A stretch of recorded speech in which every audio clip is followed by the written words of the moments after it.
Hello ladies and gentlemen, my name is Emem Archibong. I'm a singer-songwriter and I'm also a pharmacist.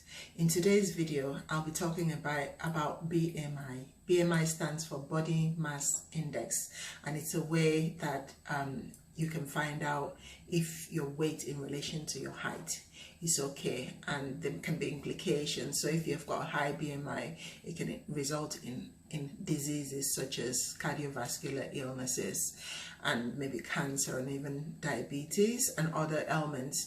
And if your BMI is too low, it can also result in problems such as malnutrition and other illnesses as well, like bone density problems. So in today's video, I'll dive into what BMI is, when there are exceptions to BMI, and some of the things you can do to improve your BMI. So if you'd like to find out more, please feel free to watch on. Before I go any further, I'd like to ask you to please like, comment, subscribe, and share this video with your family and friends if you find its content useful. Without any further ado, let's get into the video.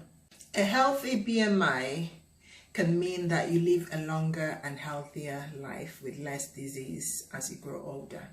And also, BMI, the range really should be, so if your BMI is between 18 to 24.9, it means that you are healthy. So if your BMI is below 18, then it means you're underweight. And if your BMI is above 24.9, it means you're overweight. And if it's much higher than that, then it can mean that you're obese, which is you have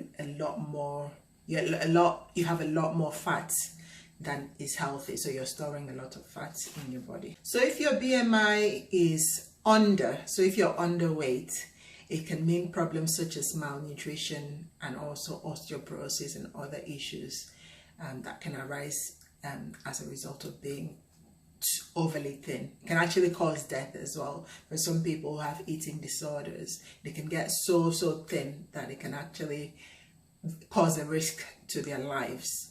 And if you're overweight, some of the risks of being overweight include cancer, diabetes, cardiovascular problems such as myocardial infarction, which is a heart attack, or even stroke. And the list is endless, so it is important that you try and manage your BMI. So, exceptions to the BMI rules. If someone is an athlete or very muscular or works out a lot and has a lot of muscle, they can actually come across as though their BMI is higher than it is. So they might have their BMI in the overweight range or even in the obese range. But the problem is it's not actually predicting, it's not actually showing the truth, which is that their body composition is healthy. They have a lot of muscle tissue, and muscle is heavier than fat. So bear that in mind when you're calculating or getting your BMI calculated. Sometimes you could just have a lot of muscle and bone density, and that can actually cause your BMI to be higher even though you are healthy. So there are other ways to measure how healthy you are, such as measuring the circumference around your waist. And also, if someone is underweight or seems like they're underweight, the BMI could still be inaccurate if they're elderly or if they have a disability due to muscle wasting. So when people are older, sarcopenia occurs where muscles they start losing muscle tissue. So they could actually have a healthy body weight, but it comes across as though their BMI is low. And the same thing can happen with people who are disabled. So why being overweight or obese is bad? Being obese or being overweight carries a lot of problems. It increases your chances of getting things like cancer, diabetes. It can even affect your reproductive health.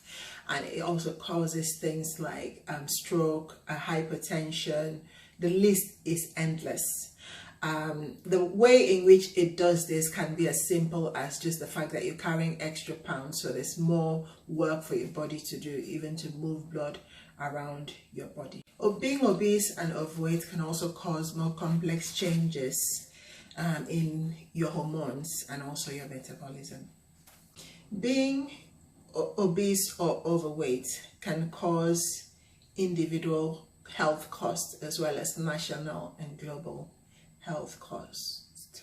And another thing about being obese and overweight is that just a little bit of weight loss, for example, a 5 to 10% decrease in weight can actually make a big difference, because being obese or overweight can affect the length of your life and also the quality of life that you live. So 5 to 10% decrease in body weight can sometimes be enough, or it can also be the starting point. So just making an effort to reduce your weight so that your BMI is in a good range is never a bad thing to do. And I hope that if you get anything out of this video, that's what you get. It's, you know, body positivity is very important, and I agree with it. And I think at any size that you should be proud of your body, and you should love your body and have self-care practices.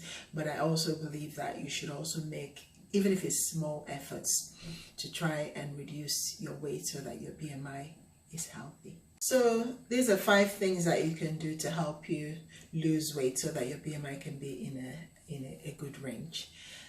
Number 1, cardio work. So doing a lot of cardio can help. Number 2, strength training. So the government recommendations in terms of cardio is about 30 minutes a day, so which is 150 minutes a week to stay in a healthy weight. But if you're trying to lose weight, you can go over that by a little bit if you want. And in terms of strength, doing 2 strength training sessions a week can actually help you improve your body composition, so build muscle instead of fat. And I have to add on to this that when you're measuring your progress, it's important not just to weigh yourself on a weighing scale, but also to measure the circumference around your waist. And number 3 component of weight loss, and number 3 way of losing weight, is to increase your fruit and vegetable intake and reduce your processed food intake. Number 4 component of weight loss is to count your calories, or count the amount of macronutrients and micronutrients that you're having. But with micronutrients, literally cannot go overboard. Eat as much micronutrients. So micronutrients are things that are found in fruits and vegetables, you know, like vitamins, minerals, trace elements. So if you eat a lot of that, it's fine, but it's the macronutrients that you need to kind of count and control. So try and not eat too much carb, try not to eat too much unhealthy fats, but you can up your amount of protein so that you can build muscle. 5th component of weight loss is intermittent fasting. I have heard so many stories of people that have struggled for years to lose weight, and then they've tried intermittent fasting and it's helped them. So this is something I felt that I needed to mention. I actually intermittent fast, not every day, but just some days in the week, maybe about 3 days a week. I'll go until about 2 o'clock, or even 3 o'clock sometimes, or even 1 o'clock, just to kind of give myself a break from eating, because it's been found that fasting can cause something called autophagy to occur. Autophagy is where your cell renews itself. So it means that your cell gets rid of debris, gets rid of old cells, and just cleanses your system. So if intermittent fasting works for you, please feel free to comment in the comment section down below. Before I end this video, I'd just like to talk a little bit in terms of if you're underweight. So if you're underweight, the best thing to do is just try to eat your favorite foods, is what I always say to my patients. And what I mean by that is, if you're finding that your appetite is not there, try and eat something that you enjoy every time you eat. So maybe learn to cook healthy meals for yourself that you can control how much of ingredients you add in to make it taste nice.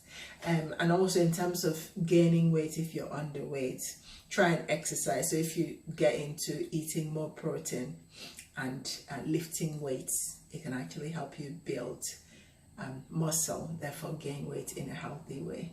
I hope you found this video useful. Emem the Singing Pharmacist, signing out. Don't forget to like, comment, subscribe, and share this video with your family and friends if you find it useful. God bless. Take care.